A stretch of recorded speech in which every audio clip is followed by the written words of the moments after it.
Welcome to student tutorial. প্রিয় শিক্ষার্থীরা, West Bengal বোর্ডের একাদশ শ্রেণীর পুষ্টিবিজ্ঞানের প্রথম অধ্যায়ের প্রথম পরিচ্ছেদ খাদ্য, পুষ্টি ও স্বাস্থ্য সম্পর্কে প্রাথমিক ধারণা, এই পরিচ্ছেদ থেকে খুব গুরুত্বপূর্ণ 7 নম্বরের আমি প্রশ্ন আলোচনা করব। যদি তোমরা একেবারেই বিনামূল্যে এই প্রশ্ন ও উত্তরের পিডিএফ পেতে চাও, তাহলে স্ক্রিনে দেওয়া হোয়াটসঅ্যাপ নাম্বারে যোগাযোগ করতে পারো। চলো এবার প্রশ্নের উত্তরগুলো দেখে নাও। প্রথমে কি বলেছে দেখো, প্রথম প্রশ্ন, পুষ্টির পর্যায় সম্পর্কে আলোচনা করো। এবার উত্তর কিভাবে লিখবে দেখো, মানবদেহে পুষ্টি 5টি পর্যায়ে সম্পন্ন হয়, যথা একে দেখো খাদ্য গ্রহণ। যে প্রক্রিয়ায় খাদ্যবস্তু মুখবিবরে গৃহীত হয় তাকে খাদ্য গ্রহণ বলে। হাত, দাঁত, ওষ্ঠ এবং জিহ্বা আমাদের খাদ্য গ্রহণে সাহায্য করে থাকে। 2 দেখো পরিপাক। যে প্রক্রিয়ায় গৃহীত অদ্রবণীয়, কঠিন ও জটিল খাদ্য বিভিন্ন উৎসেচকের সহায়তায় দ্রবণীয়, তরল ও সরল খাদ্যে পরিণত হয়ে শোষণ ও আত্তীকরণের উপযোগী হয় তাকে পরিপাক বলে। তারপর বলেছে মানবদেহে খাদ্য পরিপাক কোথায় কোথায় হয়, মুখবিবর, পাকস্থলী ও ক্ষুদ্রান্তে সম্পন্ন হয়। পরিপাক সহায়ককারী গ্রন্থিগুলি হল লালা গ্রন্থি, পাক গ্রন্থি, অগ্নাশয় গ্রন্থি, যকৃৎ ও আন্ত্রিক গ্রন্থি। তারপরে তৃতীয় পর্যায়ে দেখো শোষণ। যে পদ্ধতিতে পাচিত সরল খাদ্য উপাদান ক্ষুদ্রান্তের এপিথিলিয়ামের মাধ্যমে রক্ত ও লসিকা বাহে প্রবেশ করে তাকে বলা হয় শোষণ। 4 পর্যায় কি, আত্তীকরণ। যে প্রক্রিয়ায় শোষিত সরল খাদ্য কোষের প্রোটোপ্লাজমে অংশীভূত হয় তাকে আত্তীকরণ বলে।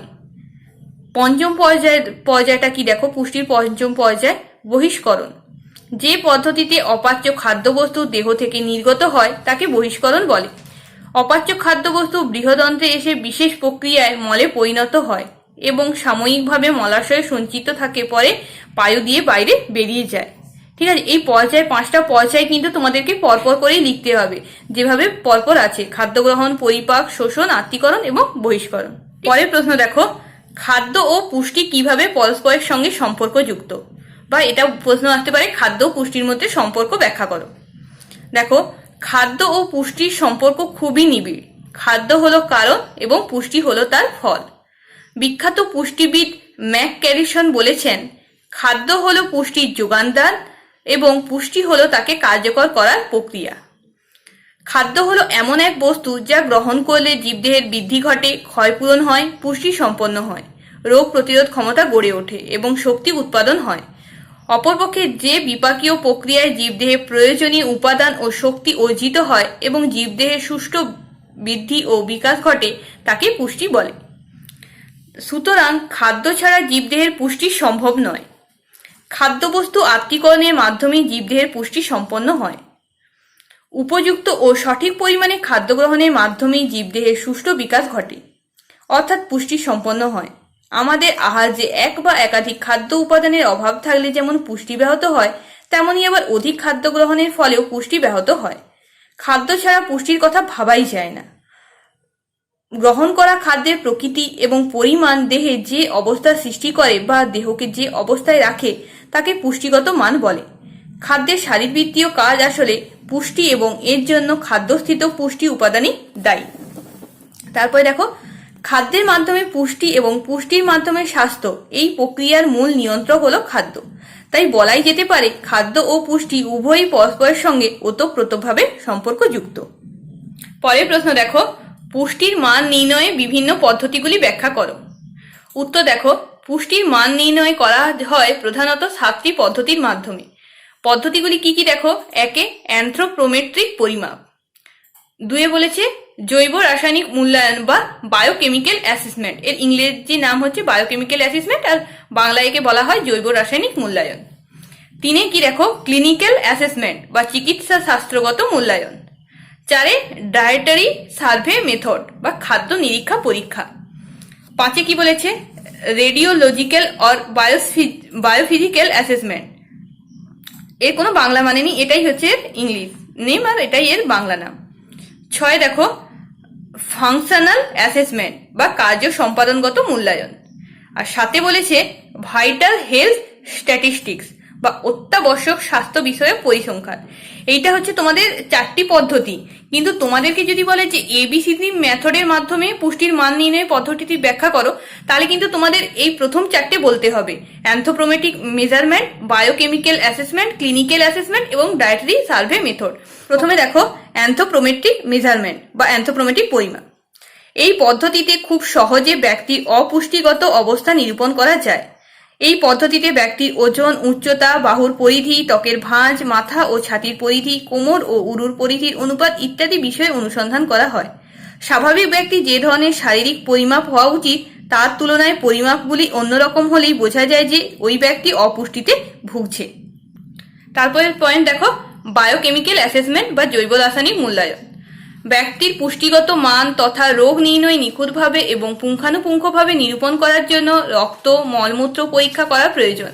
রক্ত পরীক্ষার মাধ্যমে রক্তে হিমোগ্লোবিনের পরিমাণ জানা যায়, যা থেকে অ্যানিমিয়া আছে কিনা তা জানা যায়। রক্তে প্লাজমা প্রোটিনের মাত্রা নিরূপণ করা যায়। মূত্র পরীক্ষার মাধ্যমে অ্যালবুমিন, সুগার, বিপাকজাত পদার্থের অস্বাভাবিক উপাদান প্রভৃতি জানা যায়।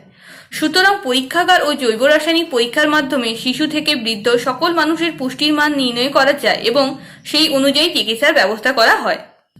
এইবার দেখো তৃতীয় পয়েন্ট, ক্লিনিক্যাল অ্যাসেসমেন্ট বা চিকিৎসার স্বাস্থ্যগত মূল্যায়ন। চিকিৎসা স্বাস্থ্যগত পরীক্ষার দ্বারা কোনো ব্যক্তির স্বাস্থ্য বা পুষ্টিগত অবস্থা নির্ণয় করা যায়।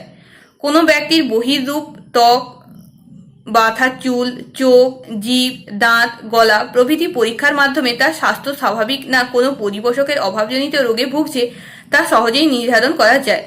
যেমন যদি ব্যক্তি ভগ্নদেহ ও চমসারযুক্ত হন তাহলে বোঝা যায় তার ক্যালোরির অভাব ঘটেছে।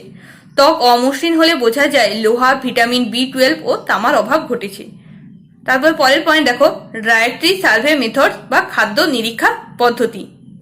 দেখো, খাদ্য সংক্রান্ত মূল্যায়নের মাধ্যমে নির্দিষ্ট অঞ্চলে বসবাসকারী জনগোষ্ঠীর বা পরিবারের সব সদস্য বা কোনো বিশেষ সদস্যের পুষ্টিগত মান জানা যায়।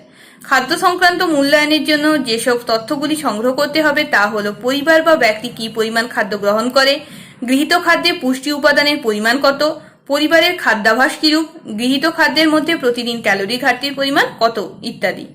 এই খাদ্য সংক্রান্ত মূল্যায়নে যেসব পদ্ধতিগুলি অনুসরণ করা হয় তা হলো প্রশ্নাবলী পদ্ধতি, সাক্ষাৎকার পদ্ধতি, কাঁচা খাদ্যের পরিমাণ পদ্ধতি, রান্না করা খাদ্যের পরিমাণ পদ্ধতি। 5 দেখো, রেডিওলজিক্যাল অর বায়োফিজিক্যাল অ্যাসেসমেন্ট। এই পরীক্ষা পেশি ও অস্থির পরিবর্তন সম্বন্ধে জানতে বিশেষভাবে সাহায্য করে। রেডিওলজিক্যাল পরীক্ষা অর্থাৎ এক্স-রে এর সাহায্যে রিকেট, অ্যাস্ট্রিওম্যালেসিয়াস, কার্ভি প্রভৃতিতে অস্থি পরিবর্তন সম্পর্কে জানা যায়। 6 দেখো, ফাংশনাল অ্যাসেসমেন্ট বা কার্য সম্পাদনগত মূল্যায়ন। ব্যক্তির ক্রিয়া সম্পাদনার দ্বারা ব্যক্তির পুষ্টিগত অবস্থা অনুধাবন করা যায়, যেমন কর্মে দক্ষতা, শারীরিক সক্রিয়তা, জৈবিক ক্রিয়া প্রভৃতি।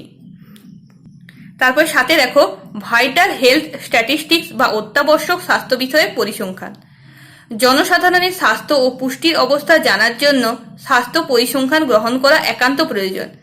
অত্যাবশ্যক স্বাস্থ্য পরিসংখ্যানের জন্য জন্মহার, মৃত্যুহার, অসুস্থতা প্রভৃতি তথ্য সংগ্রহ করে তা বিশ্লেষণ করা হয়। এর থেকে আমাদের দেহে জনসাধারণের অপুষ্টির কারণ, শিশু মৃত্যুর কারণ, ভিটামিনের অভাবজনিত রোগ, আঞ্চলিক গলগণ্ড প্রভৃতি জানা যায়। এই পর্যন্ত আমি তোমাদের খুবই গুরুত্বপূর্ণ 7 নম্বরের 3টে প্রশ্ন আলোচনা করে দিলাম।